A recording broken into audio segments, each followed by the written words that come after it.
Aleluia.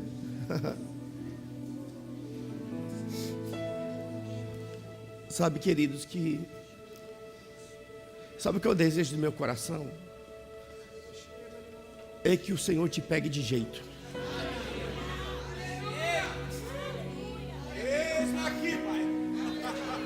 Eu creio em cultos tão poderosos, mas tão poderosos,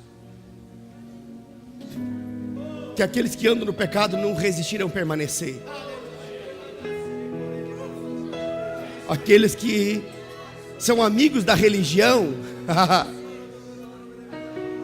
eles não conseguirão mais permanecer na religião e se lançarão, deixando de lado os protocolos.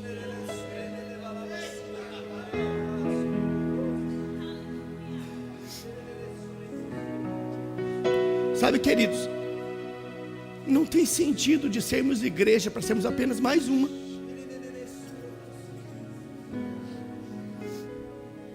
Deus quer seu coração, não sua religião. Deus quer o seu coração, querido. É tudo que Deus quer. É que você abra a mão dos seus conceitos, do seu esquema de culto.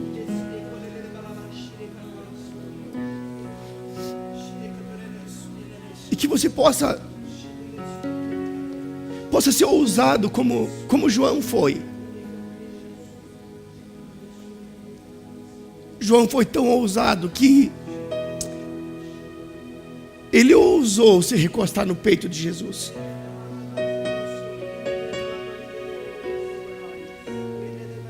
Mas sabe de uma coisa? Ele viveu experiências que os outros não viveram.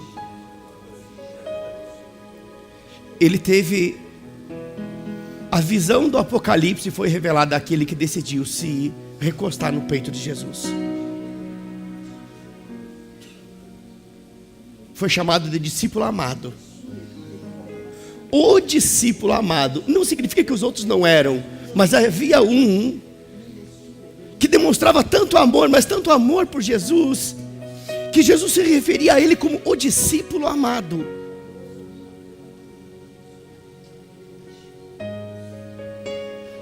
Tudo que Deus deseja de você, querido, é que você seja como ele, um discípulo amado de Jesus, que vem para um culto como esse, não preocupado se vai ter 2 músicas, 4 músicas, 6 músicas, se termina tal horário, que horário termina, mas que o maior desejo do seu coração seja oferecer a Ele o seu melhor. Queridos, a religião quer buscar o melhor de Deus, mas eu quero que você entenda que cristianismo não é isso. Que cristianismo não é buscar o melhor que Deus tem para dar, é oferecer a Ele o melhor que você tem para dar. E você vai entender que você nunca vai vencer Deus no quesito dar. Você dá, Ele te dá mais. Você dá, Ele te dá mais. Você dá e Ele te dá mais. Aleluia. Se o amor de muitos vai esfriar, o amor de muitos outros vai aquecer. Eu quero estar nesse grupo. Aquecido. Romanos 12:11 diz isso: sede fervorosos no Espírito. O Espírito Santo não errou quando inspirou Paulo falar isso aos romanos. É o Espírito da verdade é o Espírito da verdade que inspirou Paulo a escrever aos romanos e dizer a eles: ei, sejam fervorosos no Espírito. Ou seja, não ser fervoroso é estar em contradição com a palavra de Deus. Meu conselho, querido, é que você abra mão dos seus conceitos, da sua forma de cultuar. Eu não estou dizendo que culto tem que ter bagunça. Somos uma igreja organizada aqui. Eu estou dizendo, queridos, que 1 minuto rendido na presença de Deus, ele vale mais do que 1 ano inteiro de culto sem rendição. na presença de Deus. 1 minuto ele pode mudar a história da sua vida.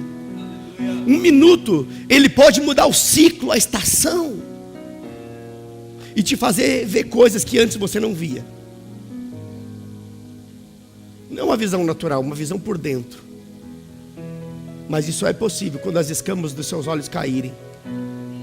E as escamas não caem se não for na presença da glória. Abra sua Bíblia em 1 Timóteo.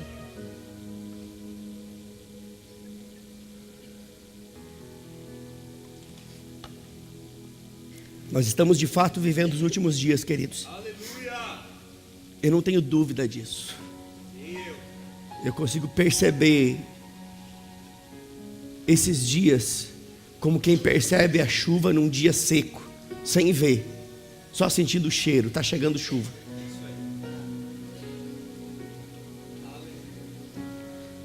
Aleluia. Assim como normalmente, depois de muitos dias de estiagem, sopra um vento que antecede a chuva, e alguns já começam a perceber o cheiro da chuva, porque o vento traz. Eu creio que nesses últimos dias há um sopro do Espírito Santo, que está soprando sobre a igreja, e dizendo: desperta, ó tu que dormes. Desperta, ó tu que dormes.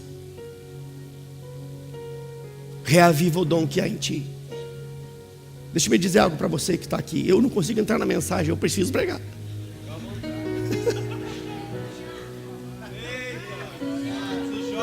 Mas sabe, queridos, eu percebo com toda a convicção do meu coração de que há pessoas aqui que o Senhor está soprando folhas secas de cima do seu chamado. Ficou tanto tempo parado que o entulho começou a vir por cima.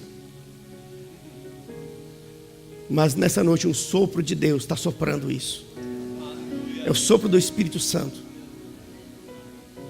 trazendo à sua memória coisas que o Senhor já falou outrora e que foram esquecidas. Se você receber isso no seu espírito, você vai entender exatamente o que eu estou falando. Deus conta com você, querido. Existem pessoas que precisam desfrutar do dom e da unção que Deus depositou na sua vida. Não roube ela se escondendo atrás de uma falsa humildade. Amém? Aleluia. Você abriu em 1 Timóteo capítulo 4. Vamos começar. 1 Timóteo capítulo 4, a partir do versículo 1. Diz o seguinte: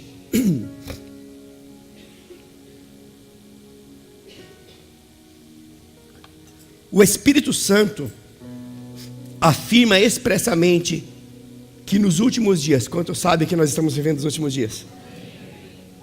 Aqui tem algumas situações que definem os dias que nós estamos vivendo, que nos últimos dias alguns se desviarão da fé. Só pode se desviar da fé quem um dia estava andando em fé. Você está comigo? Ele está falando para crentes aqui. Nos últimos dias, alguns crentes eles vão se desviar da fé. Quantos crentes desviados você conhece? Não levante sua mão, só pense. Traga sua memória. A maior igreja está fora da igreja. Decepcionado com liderança, decepcionado com o irmão, frustrado lá fora. Nos últimos dias, ou nos últimos tempos, alguns se desviarão da fé e darão ouvidos a espíritos enganadores e a doutrinas de demônios. Estes que se desviam da fé, logo eles inclinam os seus ouvidos a qualquer outra coisa que não é a palavra de Deus. E aqui está dizendo o que é: espíritos enganadores e doutrinas de demônios, sob a influência da hipocrisia de pessoas mentirosas, que têm a consciência cauterizada. Quem são esses? Versículo 3 diz: são líderes que proíbem o casamento e ordenam a abstinência de alimentos que Deus criou para serem recebidos com ações de graças. por aqueles que são fiéis e estão bem firmados na verdade. Pois tudo o que Deus criou é bom. Você não se alegra com isso? Queridos, tudo que Deus faz é bom. Um Deus bom não pode fazer coisa ruim porque não faz parte da sua natureza. E nada deve ser rejeitado, se puder ser recebido com gratidão ou com ações de graças. Porquanto é santificado pela palavra de Deus e pela oração, orientando aos irmãos quanto a esses assuntos, serás bom ministro de Cristo Jesus. Queridos, eu quero ser um bom ministro e eu preciso orientar vocês. Aqui está dizendo, se você orientar os irmãos, se você orientar a igreja acerca desses assuntos, você vai ser um bom ministro. É meu papel orientar você, amém? O texto continua e diz, nutrido pelas palavras da fé. Sabe o que nutre você? O que nutre você é uma palavra genuinamente de fé. Esse povo do Verbo da Vida só fala em fé. É fé que nutre seu espírito. É por isso que tem tanta gente morrendo de inanição espiritual, porque está lá voltado para o Velho Testamento, ouvindo coisas da velha aliança. Não que elas não tenham princípios, tem princípios poderosos, mas eu quero dizer algo para você, querido, o que rege a vida da igreja é o Novo Testamento, porque são cartas endereçadas à igreja. Não havia igreja no Velho Testamento. Eu não estou anulando o Velho Testamento, você entende isso? Os princípios continuam, mas o que rege a nossa conduta enquanto crentes, enquanto igreja do Senhor, se chama Novo Testamento. As cartas eram escritas aos santos, aos santos, aos santos. Não era aos pecadores, é aos santos.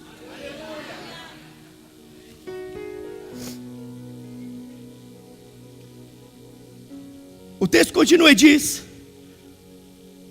nutrido pelas palavras da fé e da boa teologia que tem seguido, mas rejeita as fábulas profanas. Fábulas profanas, eu fui descobrir o que era e descobri que significa discurso religioso. Rejeita os discursos religiosos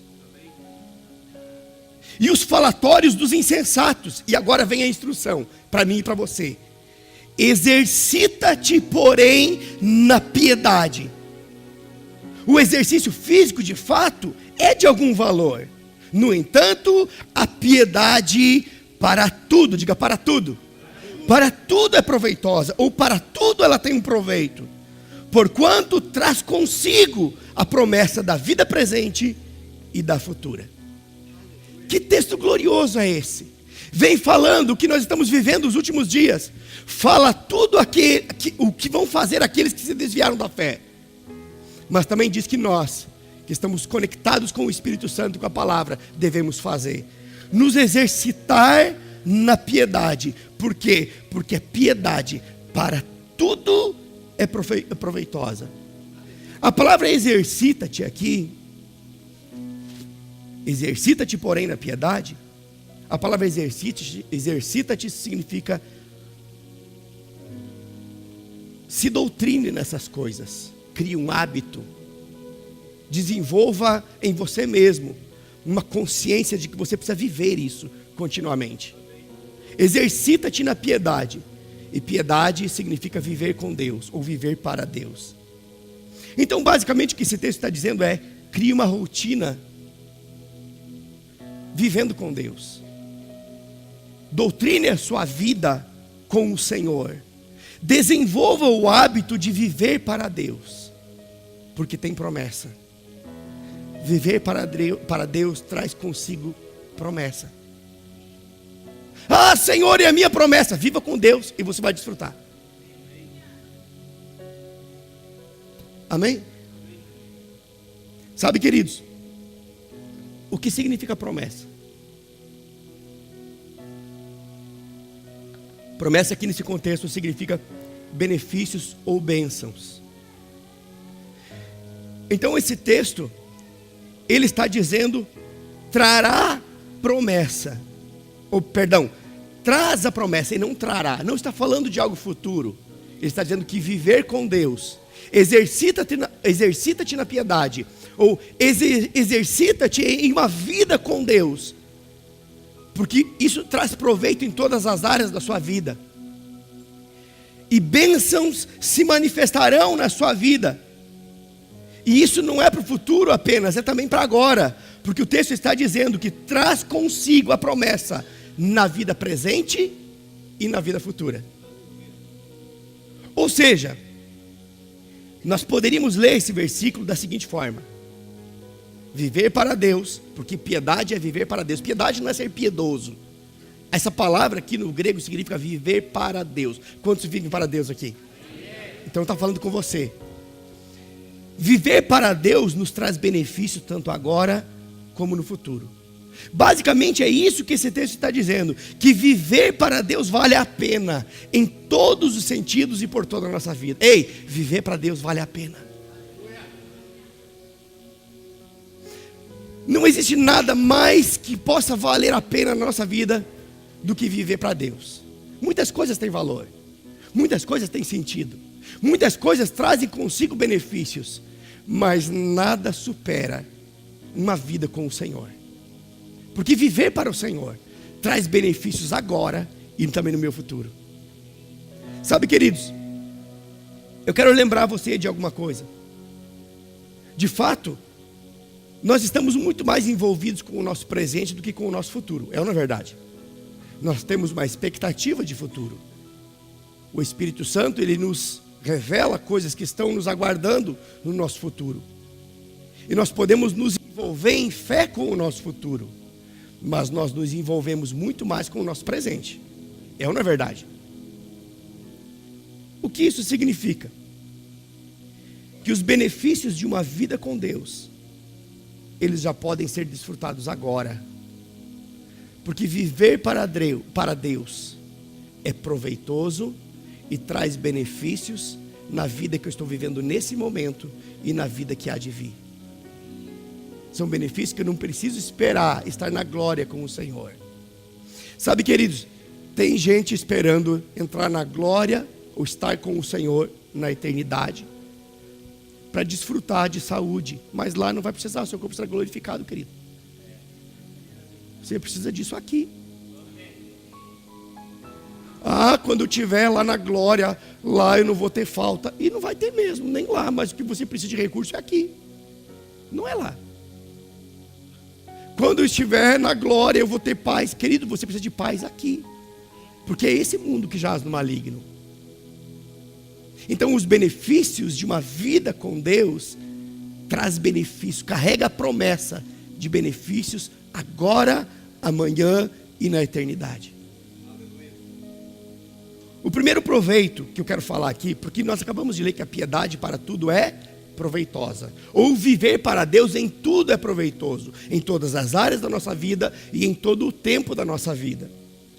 O primeiro proveito, o primeiro benefício de viver para Deus é que nós temos a garantia de proteção na nossa vida. Deixe-me explicar isso para você usando alguns exemplos aqui.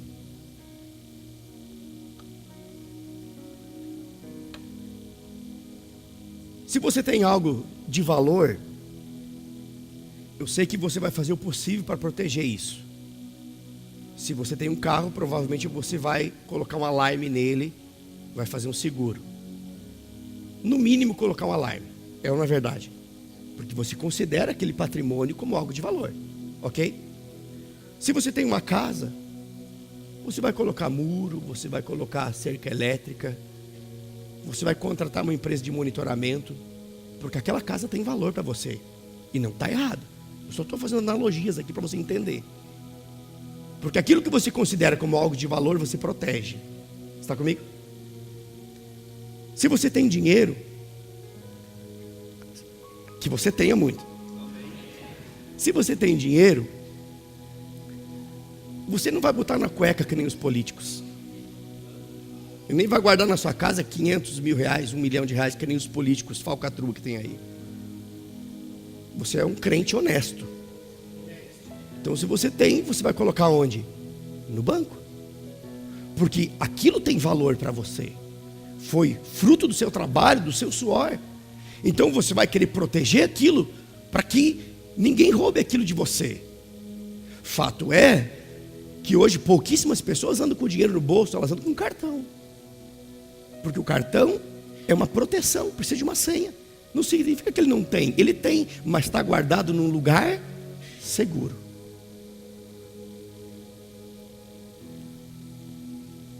Agora, aquilo que você não considera de muito valor, provavelmente você não vai se preocupar muito em proteger. É ou não é verdade? Pensa aquele Havaiana velho com prego embaixo. Não, você nunca fez isso, né? Só eu fiz isso. Você se preocupa em recolher ele de noite quando você fecha a porta da sua casa? Não tem valor. Se alguém levar, é um benefício que fez para você. E crente não anda com um Havaiano com prego embaixo. Você é próspero. Enquanto você botar o prego, Deus não vai te dar o recurso para comprar outro. Pare com isso. Espírito de miséria, show da sua vida. Amém? Mas eu estou usando um exemplo aqui. De que aquilo que você não considera de muito valor, você não se preocupa em proteger. Está comigo? Agora, nós somos tão valiosos, mas tão valiosos para Deus, que Ele nos comprou com o precioso sangue de Jesus Cristo. Viver para Deus, ou uma vida de piedade, que significa viver para Deus, em tudo é proveitoso.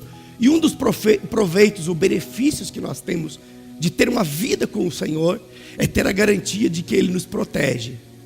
Sabe por quê? Porque fomos comprados com um alto preço, o precioso preço do sangue de Jesus Cristo. Deus não vai te deixar que nenhum chinelo velho com prego embaixo pro lado de fora. Obrigado, Pai. Sabe, queridos, 1 Pedro 2,9. Você não precisa abrir, eu vou só parafrasear para você. Mas diz que nós somos a propriedade exclusiva de Deus. Então, quando você diz eu sou dono do meu nariz, eu sinto em dizer que você está redondamente enganado. Eu sou dono do meu nariz, é coisa nenhuma. Se um dia você disse Jesus, eu entrego minha vida para ti, você deixou de ser dono da sua vida. Está comigo? Então cuidado com o que você declara. Porque se você está dizendo que você é dono do seu nariz, você está pegando de volta uma vida que um dia você deu para ele. Mas 1 Pedro 2,9 diz que nós somos a propriedade exclusiva de Deus. Sabe o que é exclusiva? Exclusiva é como aquela roupa que você compra numa loja de grife, não tem outra igual. É só uma. Você paga mais caro porque é só você que tem. Eu acho que não tem coisa pior para uma mulher que chega numa festa e tem outra pessoa com um vestido igual dela. Você é um homem e diz, cara, que legal. Gosto, hein? A gente não dá bola para essas coisas. Você tem bom gosto, cara, você comprou uma igualzinha a minha. Mas mulher não tem nada pior para ela do que chegar num lugar e ter alguém usando a mesma bolsa, o mesmo sapato, o mesmo vestido, sei lá, qualquer coisa. Agora, ninguém é igual ao Tiago. Glória a Deus, dele vem fora de órbita, mas é uma benção. O Tiago é uma benção. Vocês não conheceram o Tiago quando ele começou a vir aqui na igreja. O Tiago é mais crente do que muito crente, gente. É verdade. O Tiago congrega mais do que muito membro dessa igreja. Todo culto ele está aqui. E vocês acham que ele não está recebendo? O Tiago já mudou muito. Só quem conheceu ele quando chegou e agora sabe o quanto ele já mudou. Tiago, bem-vindo nesse lugar. Não só ele, mas qualquer pessoa com problema. Porque Jesus é perito em resolver problema. Amém? Aqui é o lugar de trazer as prostitutas, os drogados. Aqui é o lugar, gente. Nós amamos. Amém? Aleluia. Ouve, Pai. Ouve, Pai. E o dia que o morador de rua aceitar Jesus aqui na frente e a minha liderança não vir abraçá-lo, vai ter gabinete depois. Mas isso não vai acontecer porque eu conheço o povo que anda comigo. Aleluia. Oh, glória.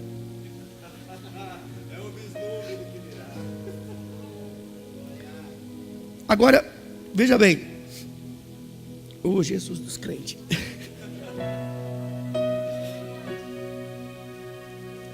Se você é propriedade exclusiva, significa que Deus não reparte você com ninguém. Amém? Deus não reparte você com ninguém. Amém? Deus não reparte você num dia de cultuar Ele com um jogo de futebol, nem que seja da seleção. Mas é o jogo da seleção.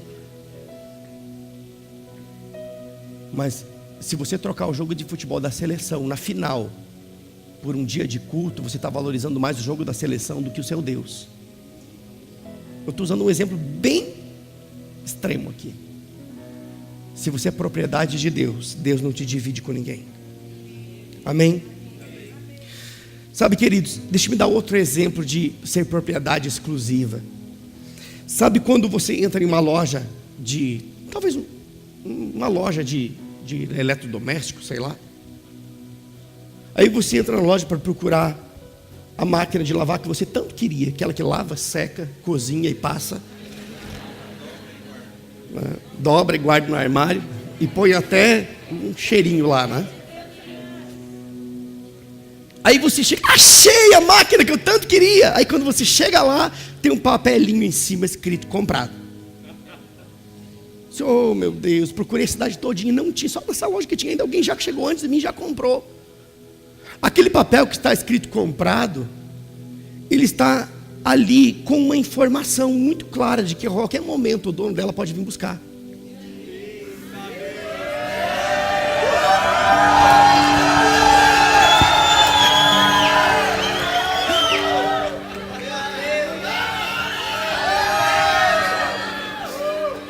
Sabe, querido?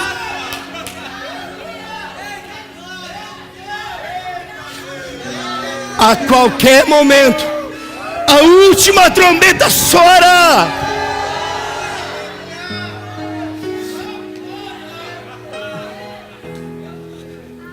E então, não adianta ninguém tentar segurar você.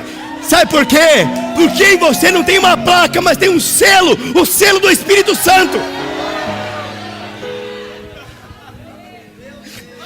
E sabe o que é um selo? É um selo, é garantia de que a carta vai chegar no destino.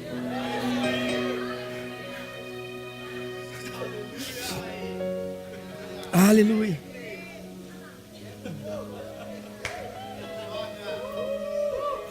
Aleluia. Você precisa entender isso. Eu sei que os mais novos não vão saber o que eu estou falando. Quem é do tempo do orelhão aqui? Só os de meia idade para cima. Se você apresentar um orelhão para um jovem, talvez ele vai achar que é um monstro. Não sabe o que é isso. Mas o orelhão, você colocava a ficha, daqui a pouco completava a ligação, a ficha caía. É ou não é verdade? Que a sua ficha caia nessa noite. Que a sua ligação com o céu seja estabelecida e nunca mais caia. Aleluia. Que a ficha caia de que você tem valor para Deus, porque você foi comprado por um alto preço, o precioso sangue de Jesus Cristo. Você tem valor. Sabe, queridos, eu nunca vou esquecer da música da minha conversão. Eu já falei isso num outro culto aqui. Quem lembra? Eu não lembro o nome da música não, mas era mais ou menos assim. Você tem valor, era o nome da música. Acho que era essa, né? Você consegue tirar ela aí? Rapaz, você é tecladista, desenrola um manto, homem. Em nome de Jesus. Vamos cantar, gente? Quero lembrar desse dia glorioso. Quem pode me ajudar aqui? Quem pode me ajudar? Quem vai me ajudar? Quem vai me ajudar? Alguém dessa época, pelo amor de Deus.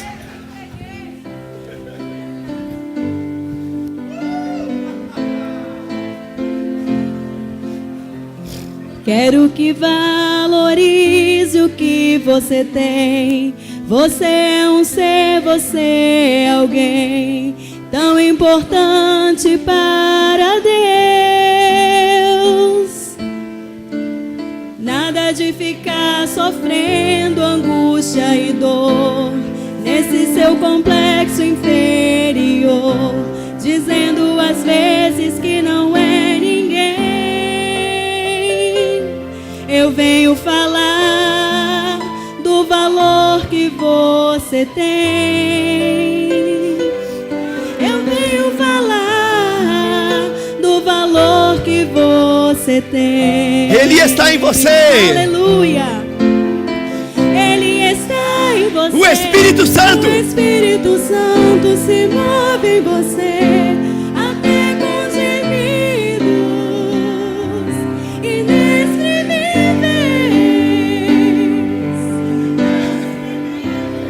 Aleluia. Queridos, eu me lembro que essa música tocou. Eu não sei nem como. Eu fui arrebatado de trás para frente, porque eu não me vi atravessando o corredor. Quando eu vi, eu estava à frente, chorando nos prantos. A minha vida nunca mais foi a mesma.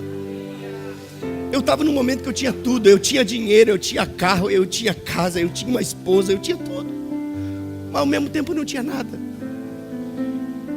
E quando eu ouvi essa música, rapaz, essa música foi escrita para mim. Esse cara que escreveu nem me conhece.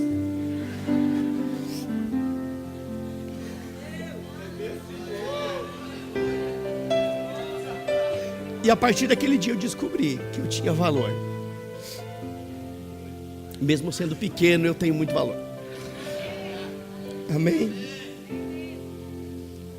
E porque você tem valor, você é precioso para Deus. E porque você tem valor, Deus protege você. Abra sua Bíblia em Salmo 91.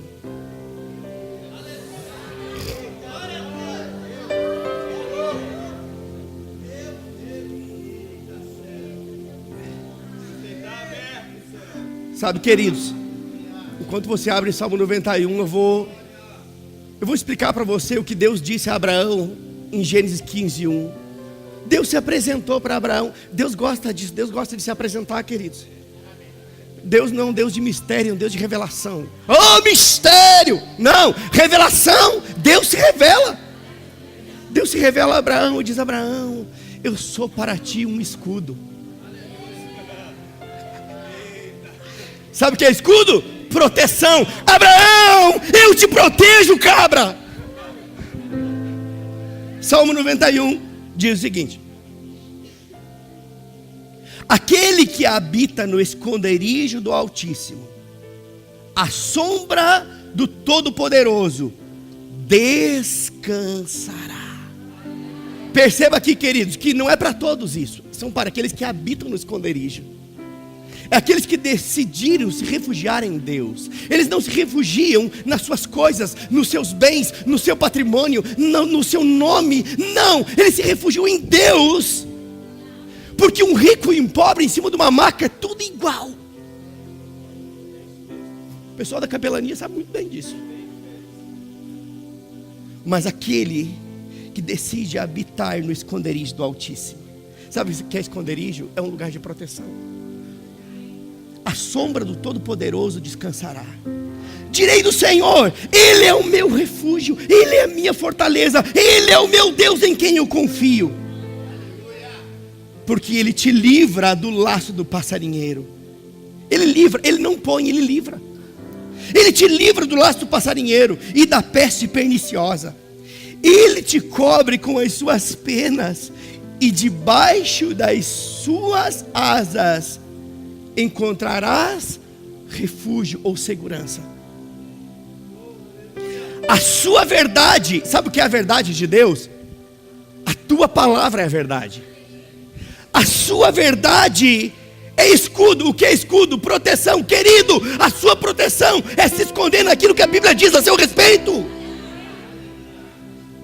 A sua palavra é escudo e broquel.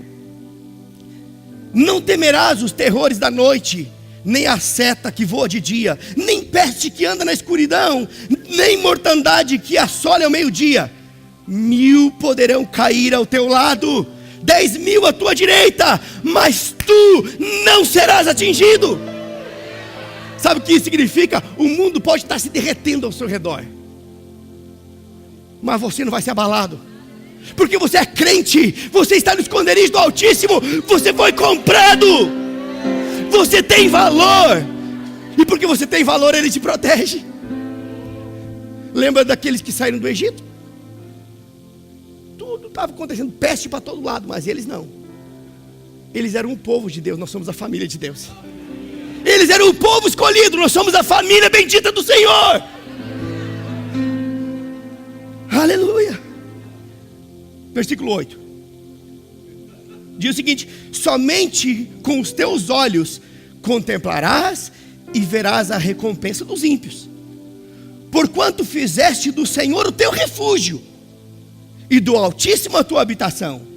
Nenhum mal te sucederá, nem praga alguma chegará à tua tenda, porque aos seus anjos dará ordem ao teu respeito, para que te guardem em todos os teus caminhos. Ei, para um pouquinho, olha para cá. Sabe, queridos, eu usei esse exemplo uma vez aqui, vou usar de novo. A Bíblia diz que os anjos, eles são espíritos ministradores enviados da parte do Pai para nos servir. Aqui está dizendo que é para nos guardar. Quando você sai da sua casa para ir para o seu trabalho de manhã, amanhã de manhã, na segunda-feira, tem um anjo do Senhor na porta da sua casa para te guardar. Você entra no seu carro, sai da sua garagem. Quando o seu carro já está quase um quarteirão longe, ele liga para o outro anjo: ei, eu não consigo mais enxergar, agora é contigo. Aí o outro anjo assume o controle. Aí anda mais um pouco, aqui ele está perdendo de vista: ei, agora é contigo, eu já não consigo mais guardar ele saiu da minha linha de visão. Entende que eu estou usando um exemplo aqui, queridos. Não sai daqui dizendo aquilo que eu não disse. É um exemplo para você entender que você é monitorado 24 horas pelo céu. Aleluia. Para que te guardem em todos os teus caminhos. Eles te susterão nas suas mãos, para que não tropeces em pedra alguma. Te segurando, querido. Pisarás o leão e a áspide, calçarás aos pés o filho do leão e a serpente. Pois que tanto me amou, eu o livrarei. Porque você me ama, o Senhor está dizendo para você. Porque você decidiu me amar, eu vou te livrar. Eu o livrarei e o porei a salvo, porque ele conhece o meu nome. Quando ele me invocar, eu lhe responderei. Ei, sabe o que Deus está dizendo? Ei, pode me invocar e eu vou te responder. Os céus estão de bronze, tão coisa nenhuma. Jesus disse: pai, eu bem sei que tu sempre me ouves. Ah, mas era Jesus, era filho. E você é o que? Parente? Aqui está dizendo: quando me invocar, eu vou te responder. Estarei com ele na angústia e o livrarei. Ei, Deus quer te tirar dessa situação de angústia.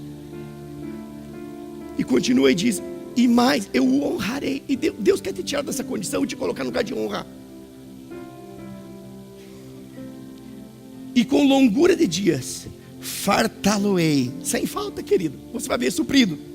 E lhe mostrarei a minha salvação. Deixe-me dizer algo para você. Se numa aliança inferior, aqui nós estamos falando do Velho Testamento, era uma aliança inferior à que nós estamos vivendo hoje. Se numa aliança inferior havia tanta proteção, imagina agora que estamos numa superior aliança. Hoje nós não somos mais o povo de Deus. Hoje nós somos o corpo de Cristo. Somos a família de Deus.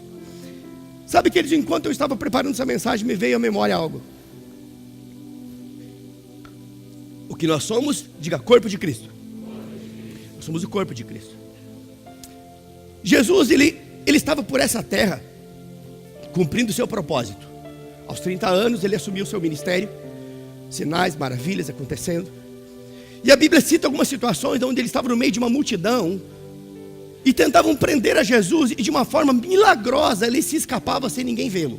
Lembra disso? Ou seja, Deus protegeu a Jesus até que ele cumprisse plenamente o seu propósito. Porque ele era o Cristo. Mas Jesus foi, e nós hoje somos o corpo. Deus vai te proteger até que você cumpra plenamente o propósito que Ele estabeleceu para a sua vida. Pode vir perseguição, pode vir situação, oposição, mas o guarda de Israel não dormita. Aleluia. Aleluia. Sabe qual é o proveito que nós podemos ter em ter uma vida com Deus? Porque a piedade para tudo é proveitosa. E piedade é viver para Deus. Viver para Deus em tudo é proveitoso. Poderia citar inúmeros, poderíamos passar aqui a noite inteira falando. Não temos tempo para isso. Eu não quero que você caia da janela que nem o Eutico. Senão eu vou ter que ressuscitar pelo poder do nome de Jesus. Vamos ficar aqui com alguns conceitos. Mas outro proveito, o benefício de ter uma vida para o Senhor, é que nós temos a garantia de progresso, ou a garantia de que teremos um futuro bem sucedido em todas as áreas da nossa vida. Está na palavra, nos pertence isso.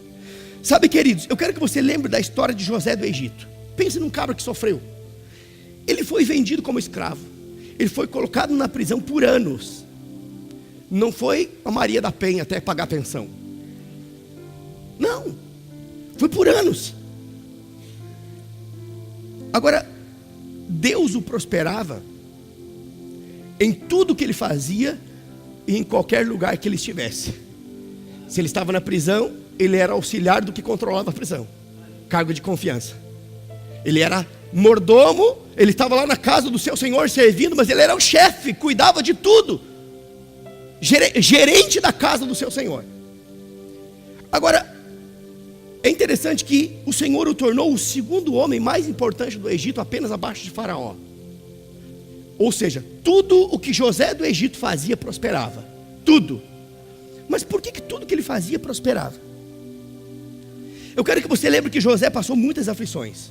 Muitas. Você já ficou preso alguma vez? Não levante sua mão, que pode ser que alguém ficou, não quero te constranger. A Maria da Penha te pegou, você ficou lá, fica de boa aí. É só para você, né? Mas provavelmente a maior parte das pessoas que estão aqui nunca ficaram presas. Mas ele ficou por anos preso. E ele não desistiu de Deus, ele ficou fiel na prisão. Ele permaneceu fiel. Pode ser que a maioria de nós teria desistido de Deus se passássemos algo parecido com aquilo que ele passou. O cara foi vendido pelos irmãos. Não, ele foi vendido por inimigo. Ele foi vendido pelos irmãos.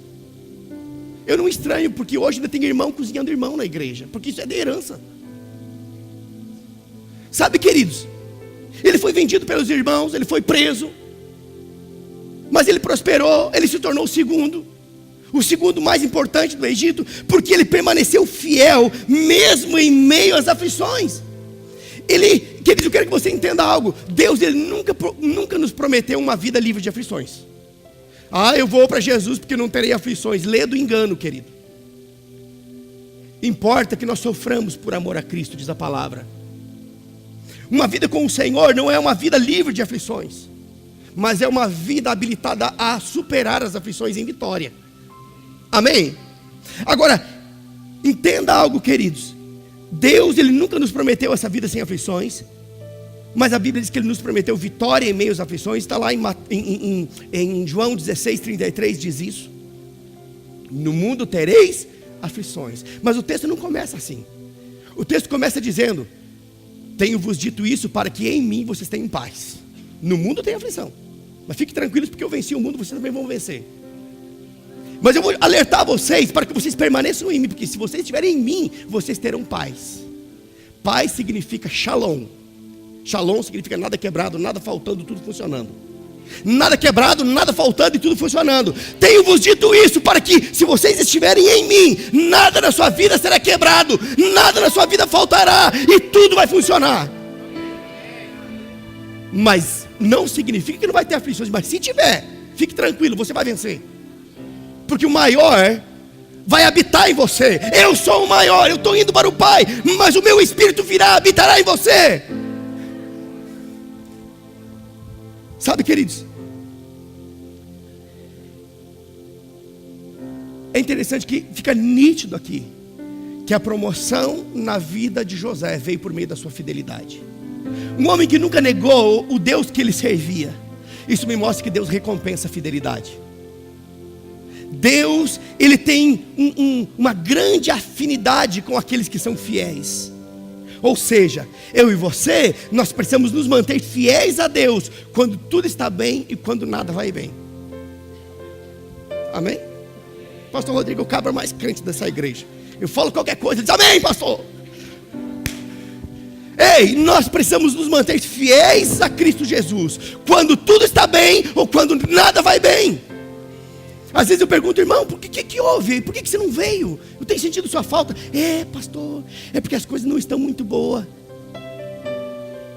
Mas eu nunca vi ninguém cancelar o seu médico porque não estava bem.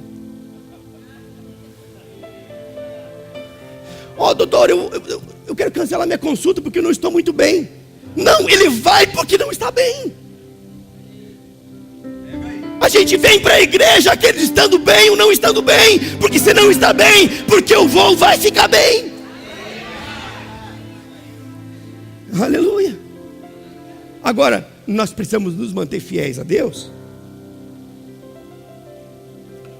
Quando sobrou dinheiro no final do mês, mas também quando sobrou mês no final do dinheiro. Fiel em todo tempo.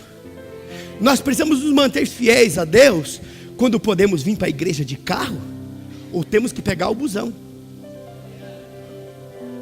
Nós precisamos nos manter fiéis a Deus quando podemos pegar o busão ou quando temos que vir a pé. Querido, eu desejo que você vá para países onde o evangelho não está tão fácil como está aqui, para você entender o valor que eles dão. 8 horas de culto. Eu tinha um aluno do Rema de Angola que ele caminhava 8 horas para ir para o Rema. Caminhava. Terminava a aula, ele caminhava 8 horas voltando para casa. Ele passava 16 horas caminhando.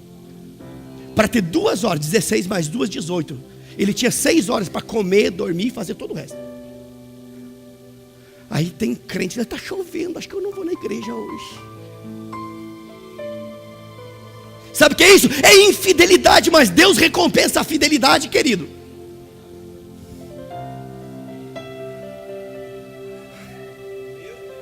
Tá tudo bem. Aleluia.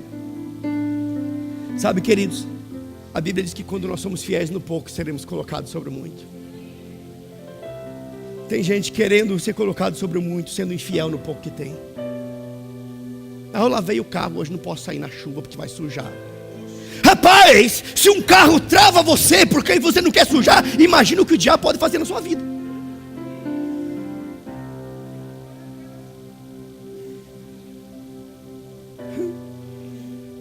Sabe, queridos, só para você entender um pouquinho do que Deus faz com aqueles que são fiéis. Fiéis significa comprometidos, responsáveis. Isso é fiel.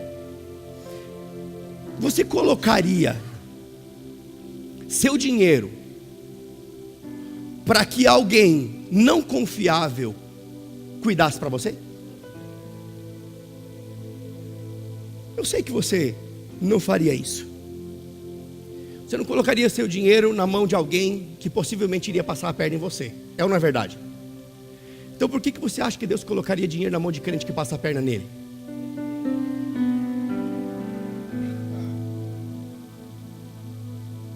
Mas pastor, eu não passo a perna em Deus. Será que não? Malaquias capítulo 3, roubará o homem a Deus? É claro que sim, nos dízimos e nas ofertas. Deus não pode prosperar alguém que é infiel. Se existe uma prosperidade que vem em alguém que é infiel, essa prosperidade não vem de Deus, vem do diabo para afastar ele de Deus. Eu não estou dizendo, queridos, que Deus está encolhendo a mão.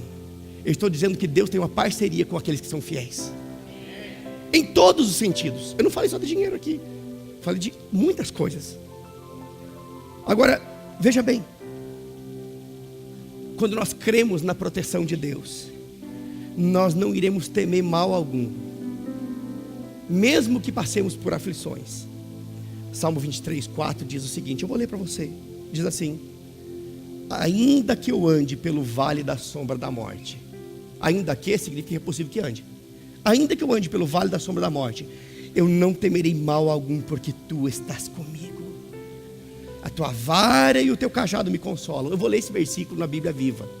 Diz o seguinte.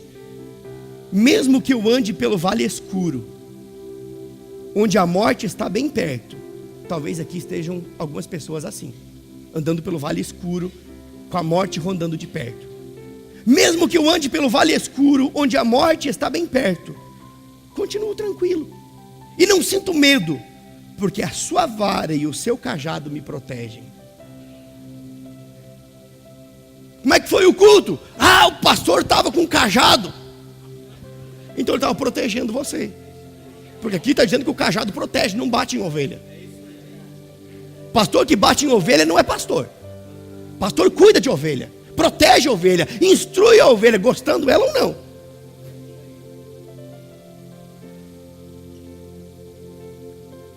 Esse era o entendimento que Pedro tinha.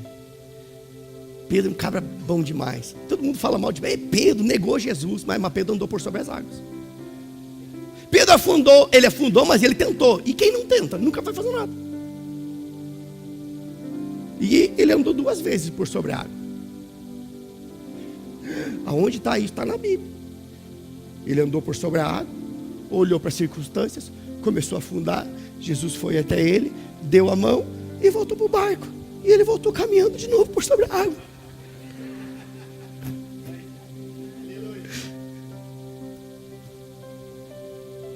Esse Pedro, ele tinha esse sentimento de paz, de segurança. E foi isso que deu a ele a capacidade de deitar e dormir um sono profundo na noite que antecedia a sua morte. Ele estava com a morte decretada. Pedro estava com um veredito, morte. Entenda algo. Abra sua Bíblia aí em Atos capítulo 12. Atos capítulo 12.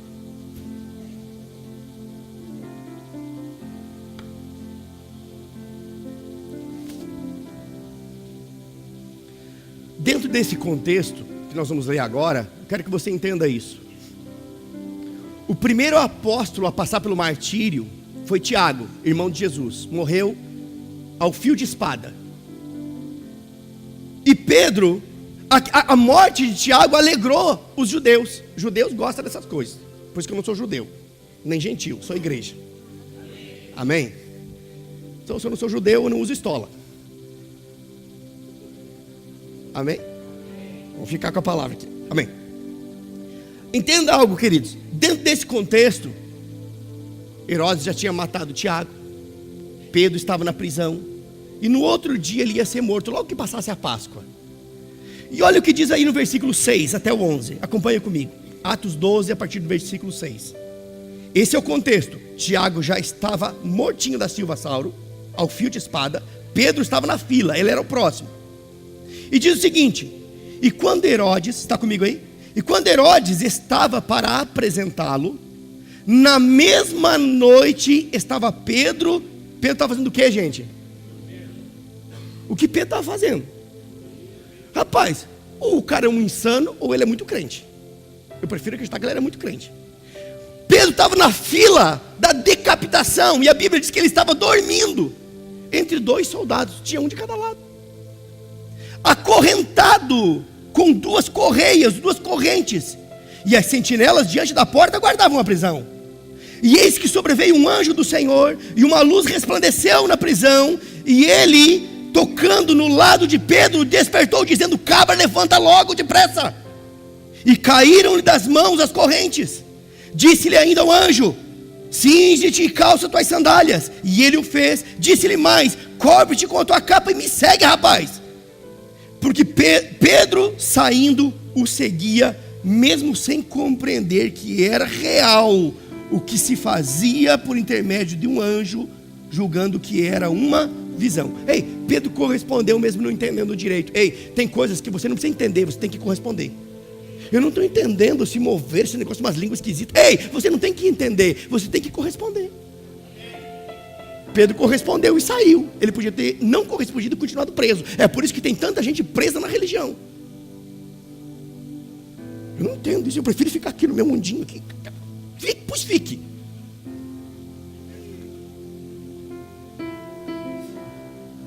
Aleluia. Depois de terem passado, versículo 10, depois de terem passado a primeira e a segunda sentinela, chegaram à porta de ferro que dá para a cidade, a qual se lhes abriu por si mesma. Aqui está o projeto inicial da porta automática. Você acha que o shopping center inventaram? Coisa nenhuma, está aqui. a qual se lhe abriu por si mesma. E tendo saído, passaram uma rua, e logo o anjo se apartou dele. Pedro então, tornando em si, disse: agora sei verdadeiramente que o Senhor enviou o seu anjo e me, diga, livrou. Ei, Deus dá livramento e não prisão. E me livrou da mão de Herodes e de toda a expectativa do povo dos judeus. O povo judeu tinha expectativa de ver mais um. Era o filme deles, um filme de sábado à tarde, pipoca e ver alguém ser decapitado. Mas ele foi livrado. Agora, Pedro não tinha medo, sabe por quê? Porque ele confiava plenamente no poder de Deus para livrá-lo naquela situação. Sabe, queridos, meu conselho para você é que você permaneça fiel em crer na palavra, em obedecer a Deus mesmo quando as coisas estiverem difíceis. Porque se você permanecer, Deus vai compensar a sua fidelidade. Amém? Ou seja, tem livramento na fidelidade. Você pode dar glória a Deus por isso? Tem mais que isso, tem proteção na fidelidade. Tem mais que isso, tem provisão na fidelidade. Tem mais que isso, tem promoção na fidelidade. Aleluia. Sabe, queridos, essa é outra garantia que nós temos de ter uma vida com o Senhor, uma vida para Ele, de que Ele nos fará prosperar em tudo. E prosperidade bíblica significa ter êxito em todas as áreas da nossa vida. Essa é a prosperidade bíblica. Alguém já disse que tem pessoas que são tão miseráveis, mas tão miseráveis que tudo que elas têm é dinheiro. Mas a prosperidade bíblica vai muito além do que isso. Olha só, a prosperidade bíblica, querido, significa ter êxito, ser bem sucedido em todas as áreas, no contexto familiar, profissional, financeiro, na saúde. Isso é a prosperidade bíblica. Se você quiser saber mais sobre isso, faça um remo. Você vai ter uma matéria chamada prosperidade bíblica. Agora, 2 Crônicas 26 diz que Uzias, ele buscava o Senhor, e Deus o fez prosperar. Ele buscava a Deus, Deus o prosperava. Ele buscava a Deus, Deus o prosperava. Ele buscava a Deus, Deus o prosperava. Eu não estou vendo nenhum glória a Deus aqui, gente, pelo amor de Deus. Ele buscava a Deus, Deus o prosperava. Sabe por quê? Porque a Bíblia diz que Ele é galardoador daqueles que o buscam. Ele o buscava e Deus o prosperava. Ele o buscava e Deus o prosperava. Agora, Deus, ele instrui Josué a como prosperar. Imagina a situação de Josué. Ele estava assumindo a liderança de um povo depois de Moisés. E Moisés foi um bom líder, gente. Agora ele tinha a responsabilidade de assumir a liderança daquele povo depois de uma liderança tão boa de Moisés. Ele não sabia o que fazer, mas o Senhor o instruiu a como ele ser bem sucedido em todas as áreas. E sabe o que Deus disse para ele? Deus ensinou o caminho da roça da prosperidade para ele. E disse o seguinte, Josué capítulo 1 versículo 8. Ouça, diz assim: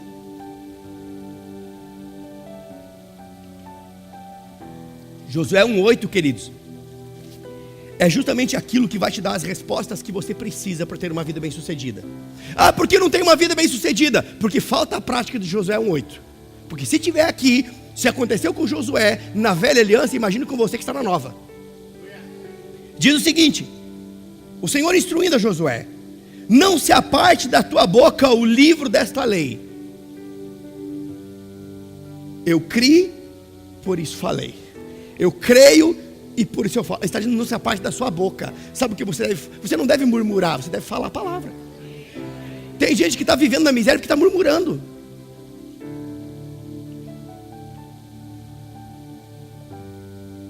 Sabe, queridos, quem não crê normalmente murmura,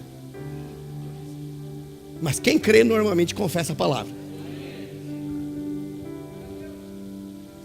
Não se aparte da tua boca o livro desta lei, antes medita nele dia e noite, e tenha cuidado para fazer, praticar, conforme tudo quanto nele está escrito. Porque se você meditar nele, estudar o livro, praticar o que está escrito e falar o que está escrito, está dizendo, então farás prosperar o teu caminho e serás bem sucedido. Como eu posso ser bem sucedido, pastor? Vou dar uma receita para você, Josué 1:8. Medite Confesse, pratique. Diga, medite. Confesse, pratique. Pronto, é simples. E você vai prosperar. Amém? Essa é a maneira bíblica e a maneira de Deus. Eu estou quase encerrando. Você está comigo? Mas vá comigo para Salmo capítulo 1.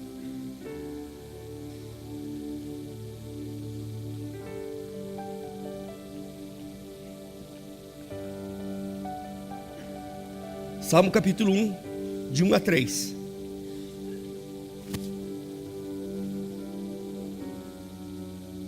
Aleluia.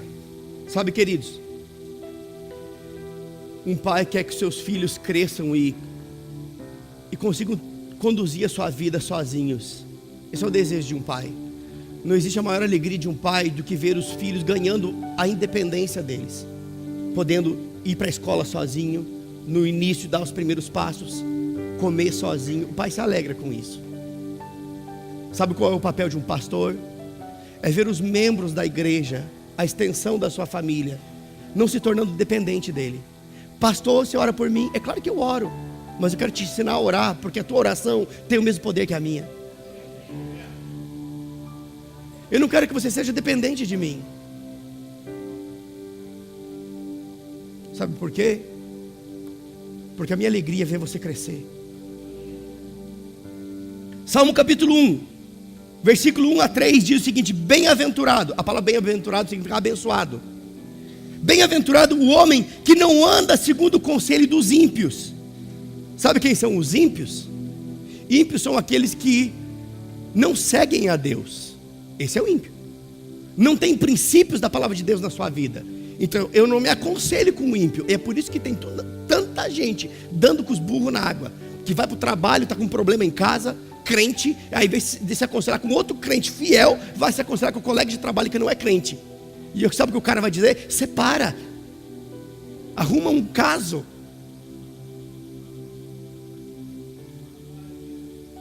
Aqui está dizendo que não anda segundo o conselho dos ímpios, nem se detém no caminho dos pecadores. Ei,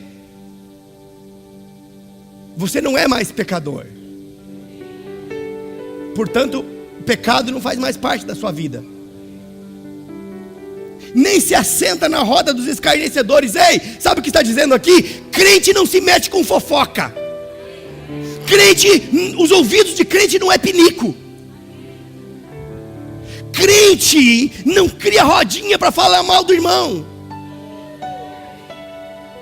Não se assenta para ouvir um irmão falar mal de outro irmão, porque só tem fofoca porque alguém está ouvindo, assim como só tem ladrão porque alguém está comprando roubo.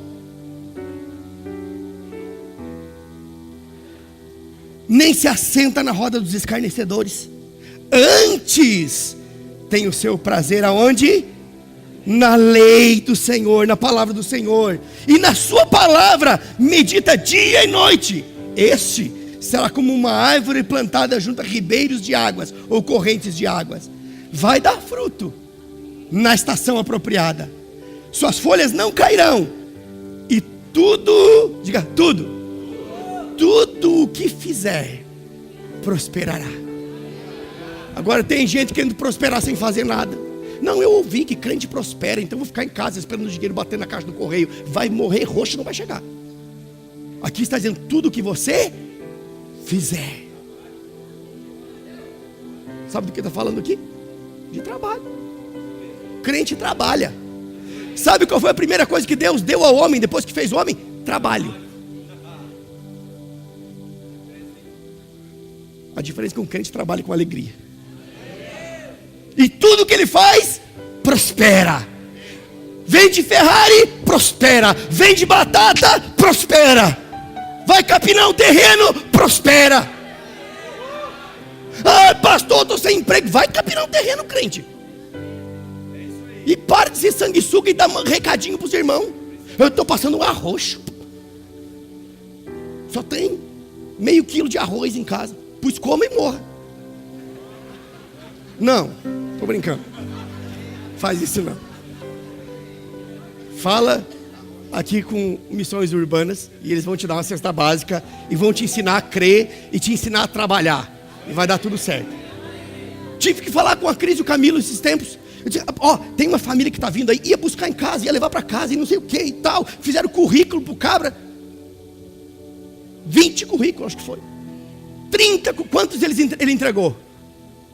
Uns 3, 4. 5 currículos. Um cabra desse tem que sofrer. Ganhou o currículo na mão, não teve a capacidade de levantar.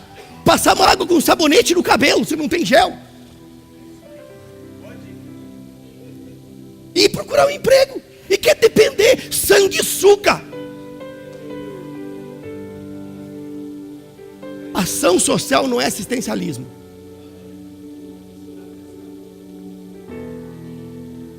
Basicamente o que esse texto aqui está falando, queridos, é que uma vida com Deus vale a pena.